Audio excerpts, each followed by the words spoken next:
Italian politics is messy. They had a big election early this year in March, and it's taken 3 months for them to pick up the pieces and form Western Europe's first populist government. The Italian political scene has always been sluggish and flawed. The country has had 66 different governments since the end of the Second World War. Compared to countries like Germany and the UK, the difference is, well, striking. Regional disputes are commonplace. Weak governments come and go, and corruption scandals reign supreme. All this has led to something that is fairly common in Europe at the moment, a deep distrust of the political establishment. But more about that a bit later. To understand what happened this election, we have to look at the way Italy's elections work. So, like a large amount of countries, Italy uses a variation of proportional representation when it comes to how votes are counted. This means that the amount of votes will be represented proportionally in government. So if the Republic of Suomi has 100 seats in its parliament, and the Blue Party wins 40% of the vote, they will be given 40% of the seats, so 40 seats. If the Gold Party wins 20%, they get 20 seats, and so on and so forth. All sounds pretty great, right? Certainly fairer than America's electoral college system, where whichever party wins the most amount of votes in one state gets all the rewards. This is called a winner-takes-all or first-past-the-post system.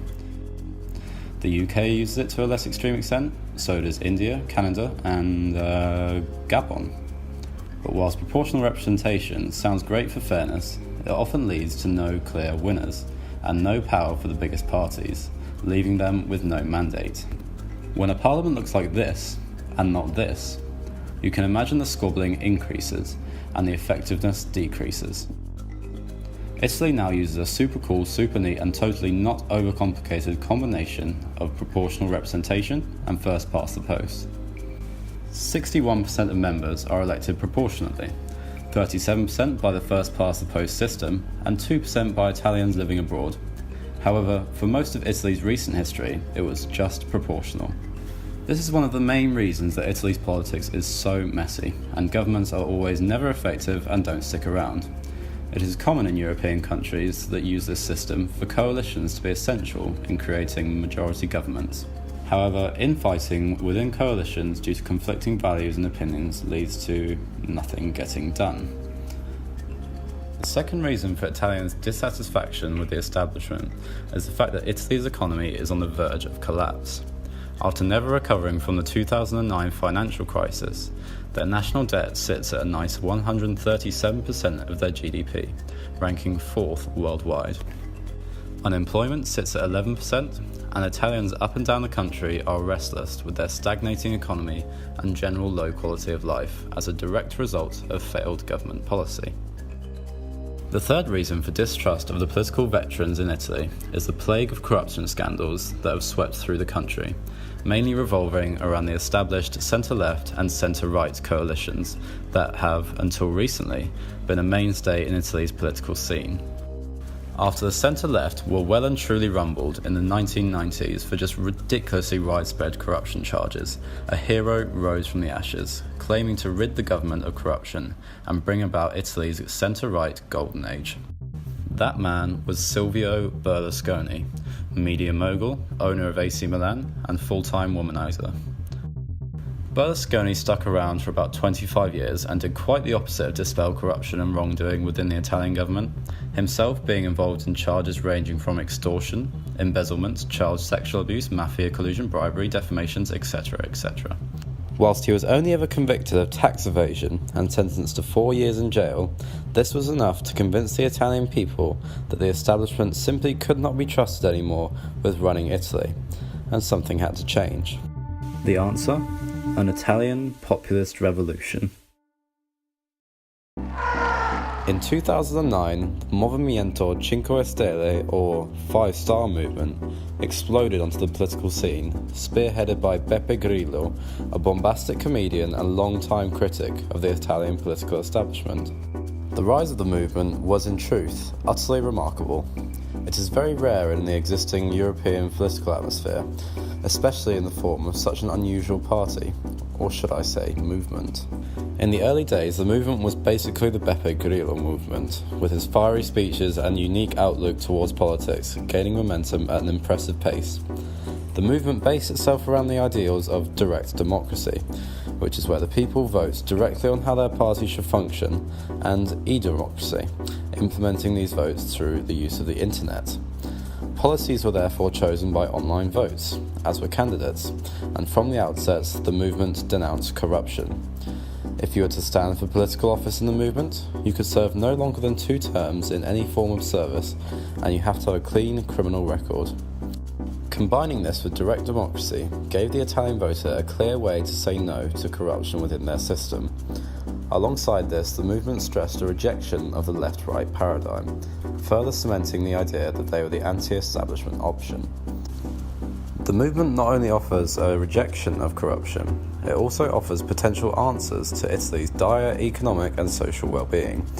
Their 5 stars representing public water, sustainable transport, sustainable development, right to internet access and environmentalism are a start.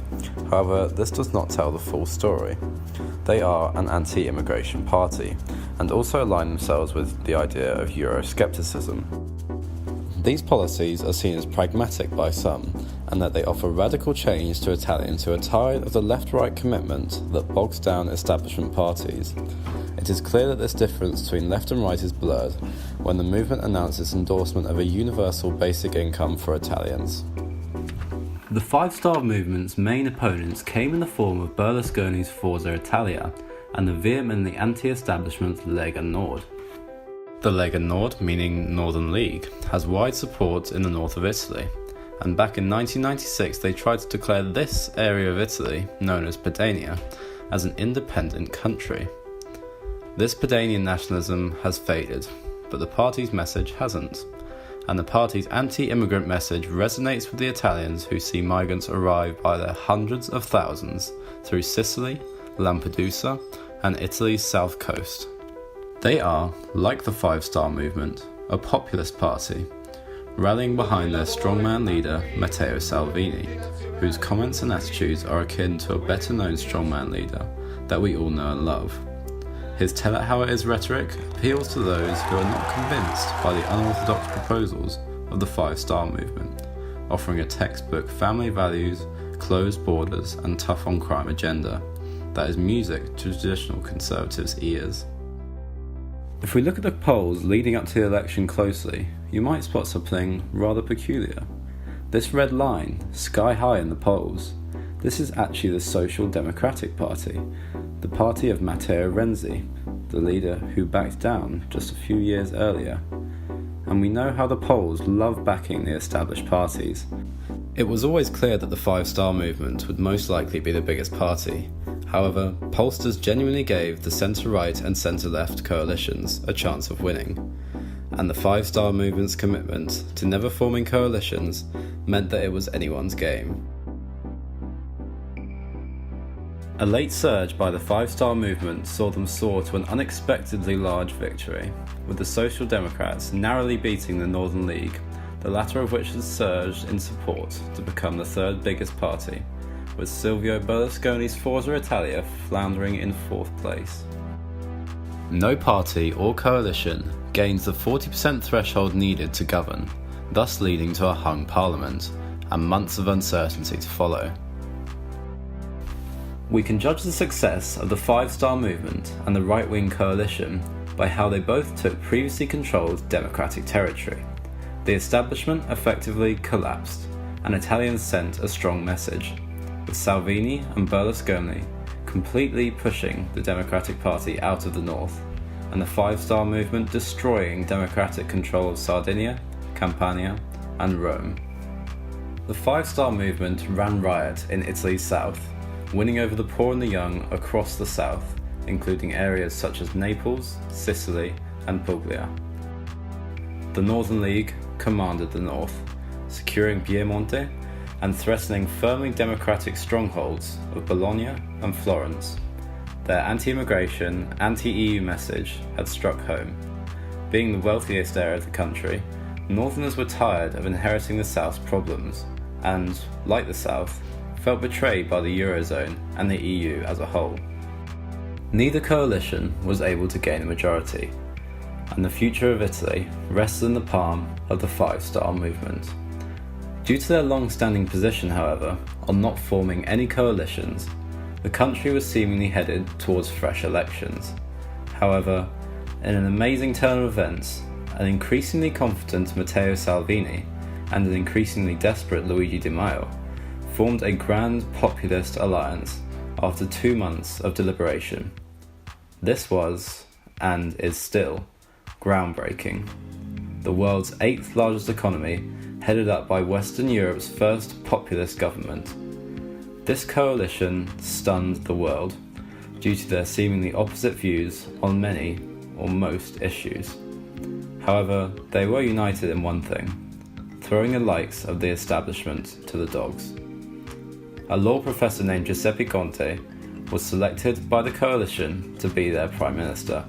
However, in reality, this man is merely a figurehead. The real power lies with the ministers. Di Maio controls economic development, however the headlines recently have been stolen by Mr. Salvini, who has been wielding absolute power as Ministry of the Interior, effectively putting him in charge of internal security, such responsibilities being immigration, civil rights and anti-terror, and this has people afraid. Salvini's extremely tough stance on immigration has been on full display. Since the government's formation, he has mercilessly turned away NGO ships carrying North African migrants, the most high profile of which being the Aquarius, a ship carrying 630 migrants that was, after a tense standoff, accepted by the port of Valencia in Spain. Salvini also has control over civil rights, which includes religious freedoms and the rights of minorities. Salvini claiming that Islam is incompatible with European values, and having already announced plans for a census of the Roma population in preparation for a mass deportation of the 180,000 Romani gypsies within Italy's borders. The futures of these groups hang in the balance, and the future of Italy is becoming increasingly unpredictable. But with the establishment gone and the leadership poised, the populists have a golden opportunity to rescue Italy from its increasingly desperate state.